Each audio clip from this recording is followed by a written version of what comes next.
Working in collaboration with the American College of Trial Lawyers Task Force on Discovery, the Institute convened its first meeting in Denver to develop a plan of action to address the problems plaguing the nation's ailing civil justice system. According to Task Force Chairman Paul Saunders, the roadmap of our legal system, the rules of civil procedure, is in need of a major overhaul. The rules that permit discovery were originally written in 1938 when the computer didn't exist, the copying machine didn't exist, the BlackBerry didn't exist, e-discovery didn't exist, and the rationale in 1938 was that broad discovery was going to facilitate settlement and expedite trials, result in much more efficient and effective trials. That clearly hasn't happened. Meeting participant, U.S. District Judge John Kane, also shared his concerns. We're using a process that is the functional equivalent of a Conestoga wagon on the information highway. What our legal system is doing today is obstructing traffic, obstructing information traffic, and we can't continue to do it. The two organizations agreed that Phase 1 of the project should involve a survey of the college's members to help identify specific problem areas. Months later, the release of this survey prompted a wave of headlines that trumpeted concern over runaway cost and delay in the legal system. Meanwhile, the Institute and members of the task force were daring to dream of a bold new framework for reform. I was intrigued that, well, maybe we can go back and we can rethink this and not be approaching the problem in terms of how can we tinker with the system here or there and make it better, but maybe let's just go back to square one and say, here is the situation we're faced with. What could we do to solve problems in the 21st century? In the spring of this year, 29 principles were released in a report that addressed most of the problems highlighted in the earlier survey. The report concluded that the current system of pleading doesn't provide an efficient mechanism for establishing claims or setting limits on the scope of discovery, and that notice pleading should be replaced by fact pleading. It also asserted that discovery costs far too much and has become an end in itself, noting discovery should be limited by proportionality. Further, the number of experts and the process for deposing them can significantly drive up costs. Therefore, only one expert witness per party per issue should be permitted, except in extraordinary cases. Finally, rotating judges managing a single case can undermine clarity and consistency. The solution: a single judicial officer should remain with a case through its life cycle.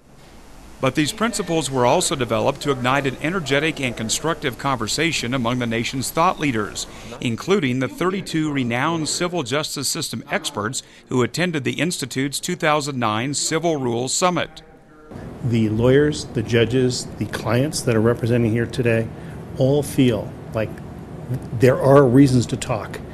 They're coming up with potential solutions which may have to be experimented with in a variety of different jurisdictions. Oregon is one, Utah is one, Arizona is one, and I'm confident that the federal courts will start applying some of their own. Change and the experimentation that comes with it was the focus of much of the discussion during the two-day conference. I know that changes get made. I've been involved in making a lot of them. The frustrating thing about doing that is the extent to which people say, your change is radical and revolutionary and destructive, where it isn't really a big deal at all. I think the fact-gathering effort that your institute and other such organizations can provide is crucial to determining whether or not it's time to make more aggressive changes. The event included a dinner featuring Judge Lee Rosenthal, who enthralled the audience with a quote from Professor Ben Kaplan, another champion of civil justice reform. Can we imagine a research project in civil procedure under whatever auspices that at this particular stage of history might claim to have large importance or promise? It's a great question. It's our question. And then he says, what is needed, and he has the best phrase.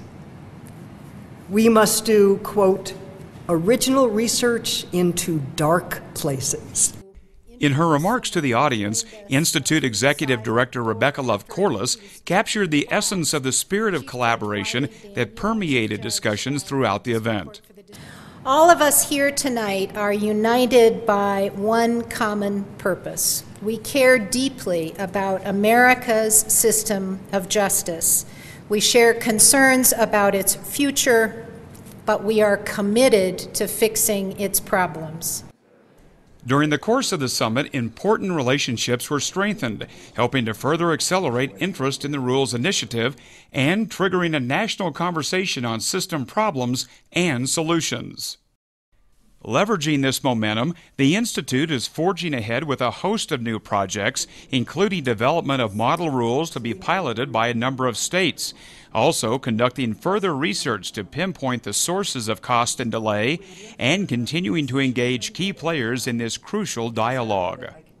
The Institute is extraordinarily grateful to the American College of Trial Lawyers for the role that they have played in the rules project in which the Institute is now deeply engaged. Additionally, we're grateful to the judges, lawyers, academics, and court administrators across the nation who have committed themselves to trying to solve these problems. We've finally reached a point where we're willing to say, this is not okay. We need solutions. Let's be thoughtful about the solutions. Let's be innovative. Let's be visionary. But let's find solutions. Perfection cannot be the enemy of progress. We have to start trying different ways of doing this.